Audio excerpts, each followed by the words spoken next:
transporte mais caro, começou a valer o aumento de 10% dos ônibus e metrô. EPTG também, a partir de hoje, já estão rodando os novos coletivos com portas dos dois lados. E uma das pistas mais movimentadas do DF.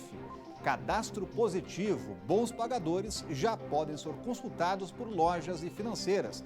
E a gente explica o que é essa ferramenta que promete forçar os juros para baixo. Olá, eu sou Rodrigo Orengo e está começando agora o Band Cidade, primeira edição.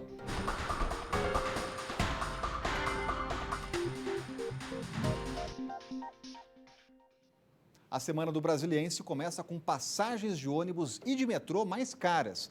O aumento é de 10% e agora quem anda de ônibus tem que desembolsar, em média, R$ 2,75 e R$ 5,50 no caso do metrô. O reajuste pegou muita gente de surpresa. Segunda-feira, dia de surpresa para alguns passageiros que não sabiam do aumento das passagens. Eu vi na TV que ia ter, só não sabia que era a partir de hoje. Me pegou de surpresa, eu não estou sabendo de nada. Fiz uma recarga de R$10, cheguei aqui para passar na integração para Planaltina, já não estava mais funcionando.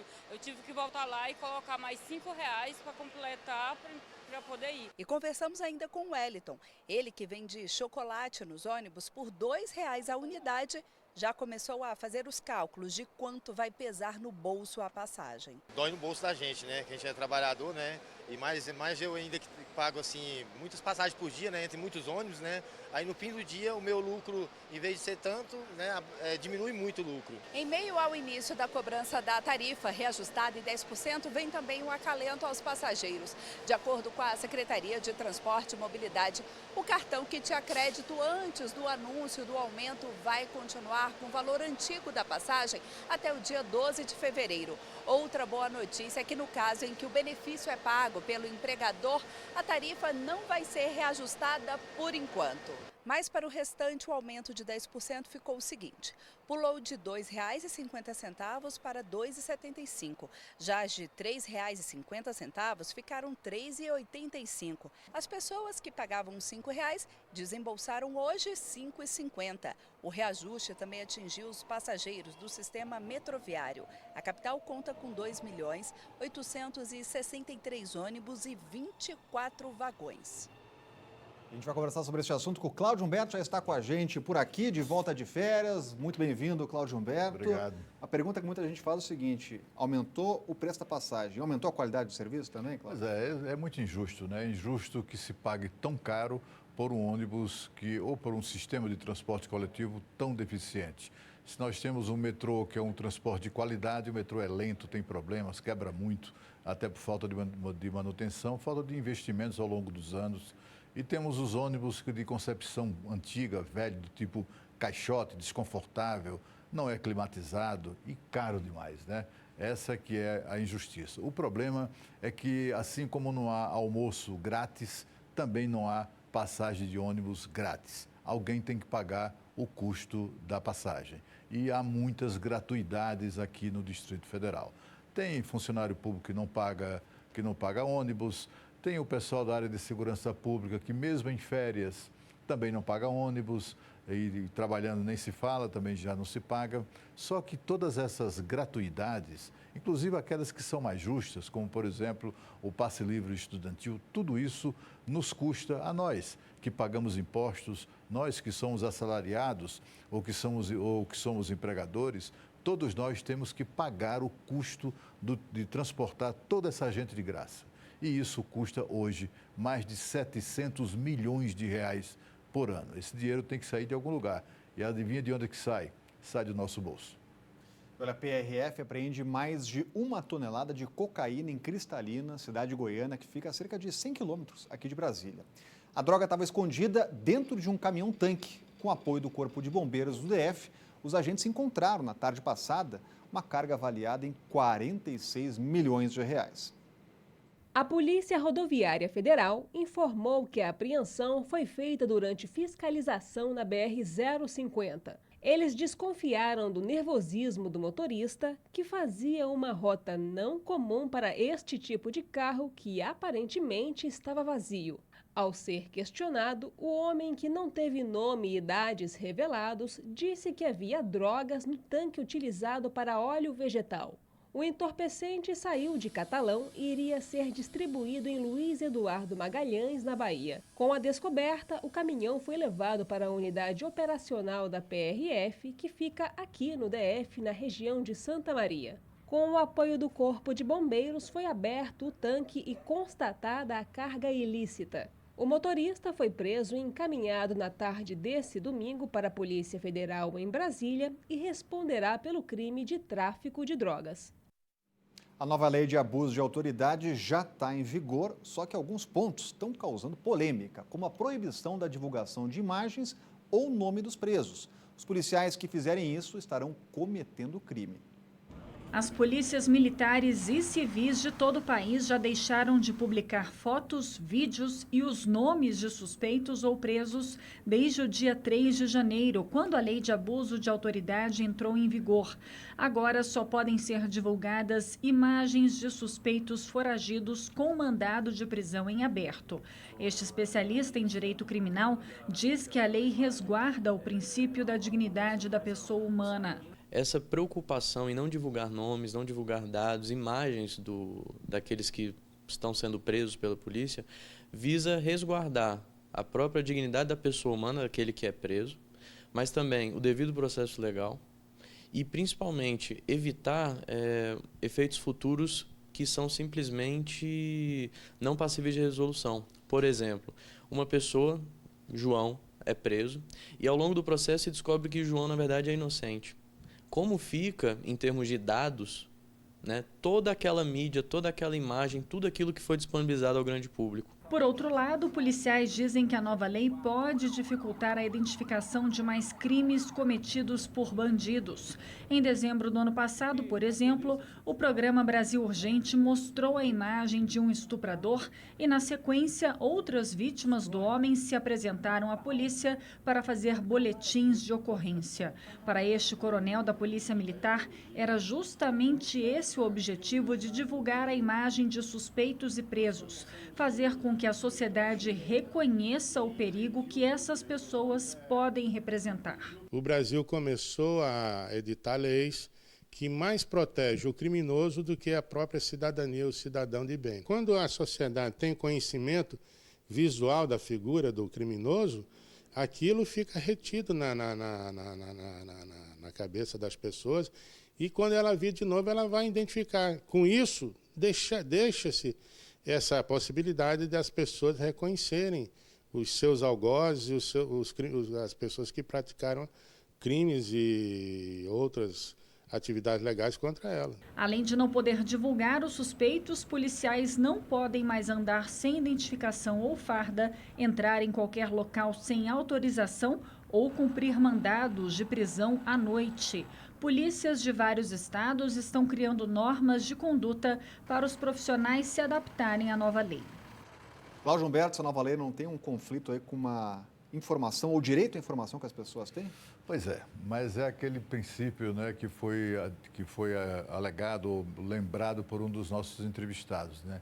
E se a pessoa for inocente? E se ela for vítima de algum tipo de perseguição, por exemplo, de policiais, do delegado?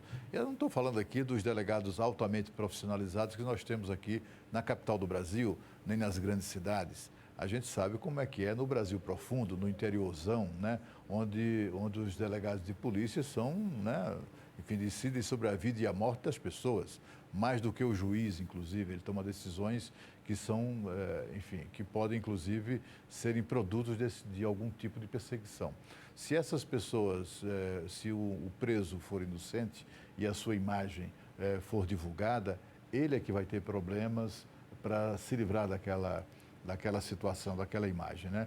Recentemente, nos Estados Unidos, um rapaz de 15 anos, ele foi dado como sendo alguém que estava cometendo algum tipo de agressão contra um índio, que batia um tambor e se aproximou dele, e ficou encarando esse garoto a um palmo do rosto um do outro, né?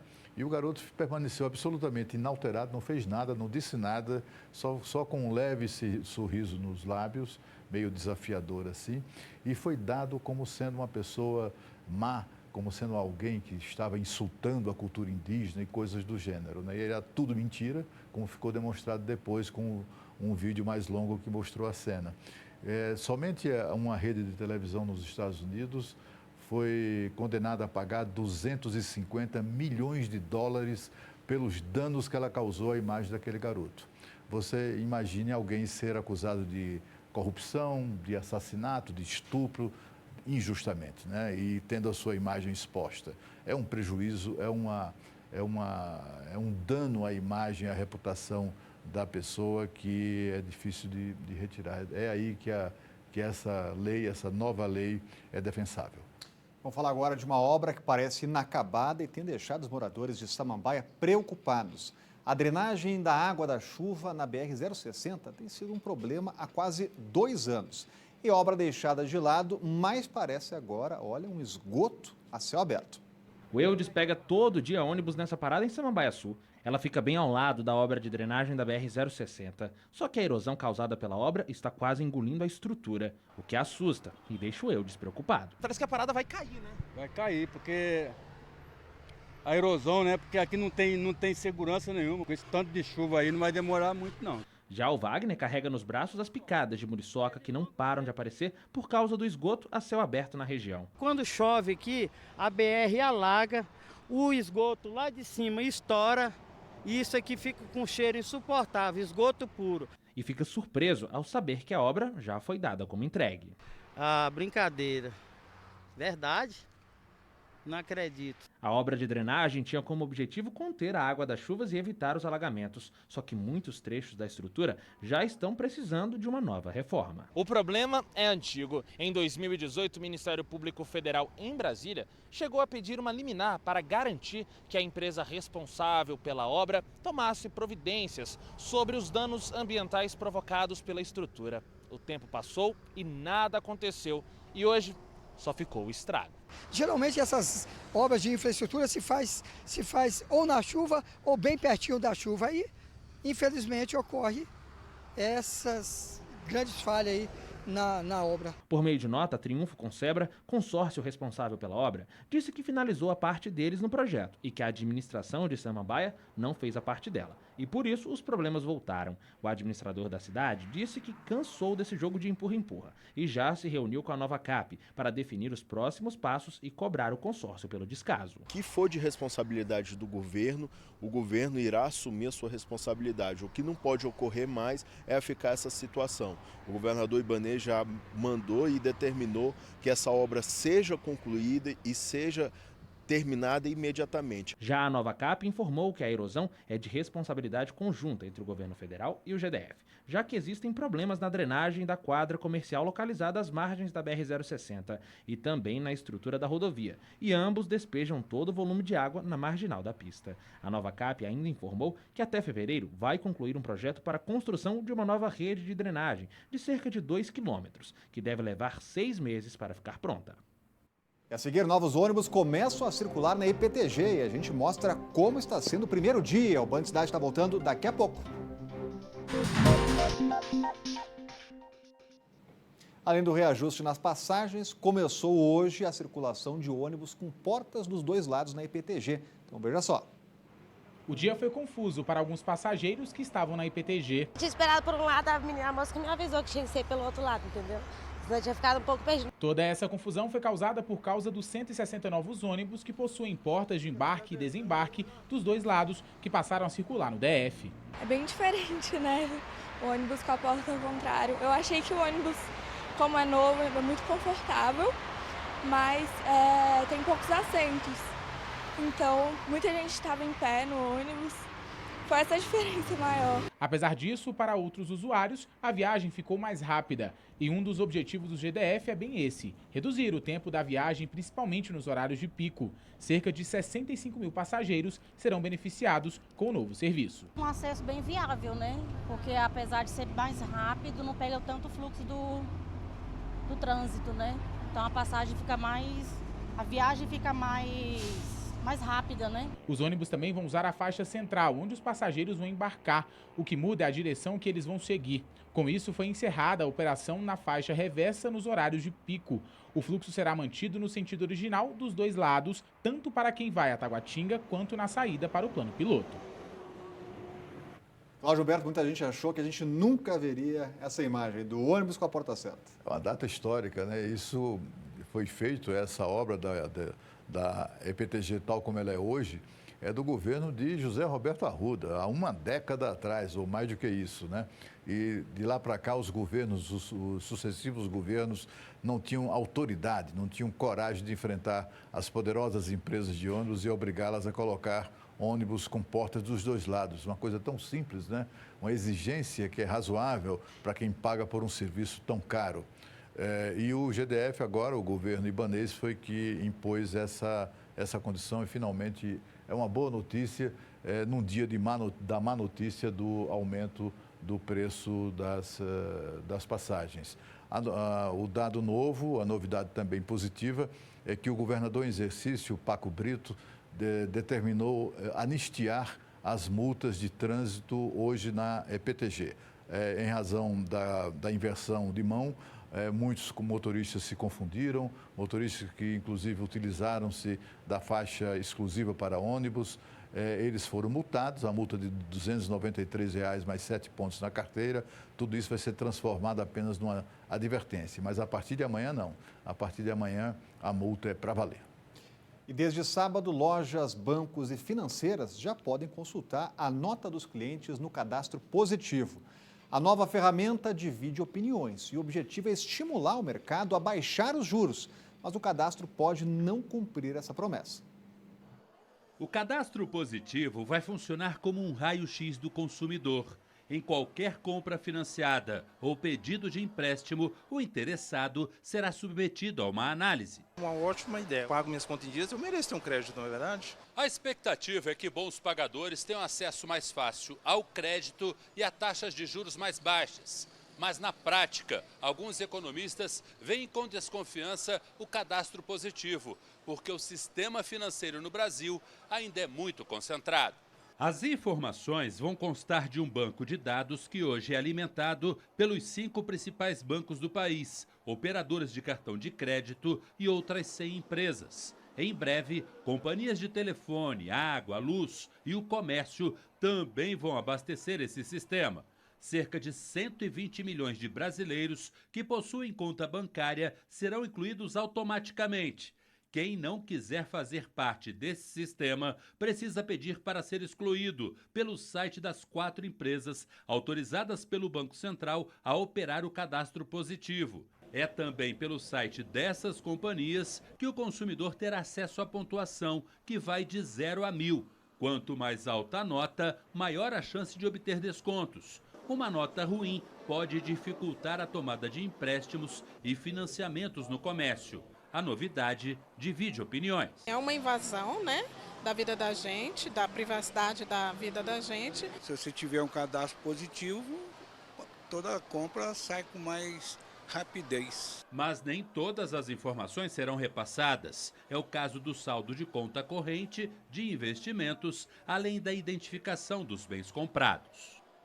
Cláudio Humberto, dá para acreditar que finalmente os juros vão cair? Não, acho que não, né? Bancos nunca batem prego sem estopa, né? E eles têm um histórico lamentável de exploração com juros criminosos que nos têm cobrado ao longo dos anos, né? Nós chegamos a pagar 500% de juros, por exemplo, no cartão de crédito, né? Aliás, os juros do cartão de crédito continuam muito elevados. A inflação está em 3 pontos percentuais, a taxa Selic caiu para 4,5%, mas os juros do cartão de crédito continuam lá clamando para que as autoridades deem voz de prisão aos seus responsáveis, os administradores dos cartões de crédito. O que eles querem é facilitar a vida deles, bancos, né? Não é facilitar a vida do cidadão. Você vê que isso aí é o empoderamento do crédito, é o empoderamento do banco, mas não é o empoderamento do cidadão. Vou falar de um crime aqui que choca o DF. Um homem manteve a namorada refém por 11 dias em Ceilândia. José Messias Alves, um tatuador de 37 anos, manteve a namorada em cárcere privado por ciúmes por conta de uma suposta traição. Ele filmava as agressões e mandava os vídeos para uma ex-namorada que chamou a polícia na noite da última sexta-feira. José foi preso em flagrante e indiciado por tortura, ameaça e crimes contra a Lei Maria da Penha. A agredida, de 22 anos, foi feita refém na própria casa, que fica na quadra 4 do PSUL. Ela passou por exames e já foi liberada. A mulher ficou ferida no rosto, braço, pernas e barriga. O tatuador já tinha passagem pela polícia por homicídio e vinha respondendo em liberdade. Ontem ele teve a prisão preventiva decretada e fica preso até o julgamento. E a seguir, idosa morre ao cair de terceiro andar de prédio na Asa Sul. O Band Cidade está voltando daqui a pouco. Vai ser enterrado amanhã o corpo de Diva de Moraes Prado, de 60 anos, que morreu depois de cair de um prédio na Asa Sul. O caso foi ontem, quando ela tentava tirar uma casa de marimbondos que estava na janela dela, no terceiro andar. Diva Ferreira de Moraes Prado morava no terceiro andar desse bloco, que fica na quadra 206 Sul. Nesta segunda-feira, quase 15 horas depois do acidente, nenhum morador quis falar sobre o assunto. Ontem, o Corpo de Bombeiros registrou o momento que fazia o atendimento, mas a mulher acabou morrendo. Segundo os militares, na queda ela fraturou o fêmur e os pés. Inicialmente, disseram que a servidora pública caiu quando estava limpando a janela do próprio apartamento. Mas depois foi revelado que o acidente aconteceu no momento em que ela tentava tirar uma casa de marimbondo. Diva de Moraes deixou 2 filhas. Para atender à ocorrência, os bombeiros usaram 2 viaturas de resgate e 11 militares na tarde desse domingo. Uma pesquisa americana aponta vários benefícios à saúde do jejum intermitente. Mas médicos alertam que essa dieta, com longos períodos sem comer, não é indicada para todas as pessoas e pode ser arriscada.